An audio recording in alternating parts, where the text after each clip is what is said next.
कोहलू का बैल। बेआबाद घरों में ऐसा होता है। दूर के देश को जाने वाला कोहलू का एक बैल बना है। हर पहली को हरकारे के हाथ में एक मनी ऑर्डर का रास्ता तकती बाप की आंखें खुशी खुशी तस्बीह के दाने जल्दी जल्दी फेर रही हैं। बहनें डॉलर के तावीज बनाकर गले में डाले घूम रही हैं। भाई अपने यारों में परदेश के किस्से रंग बरंगी आवाजों में हाँक रहे हैं। खुश फहमी की मारी बीवी अपनी जवानी उम्र के कैलेंडर में रखकर कामों में लग जाती है। माँ दीवार पे बैठे कौवे की आवाज को सुनकर खुश होती है।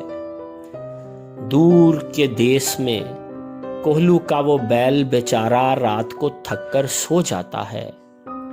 बेआबाद घरों में अक्सर ऐसा हो जाता है।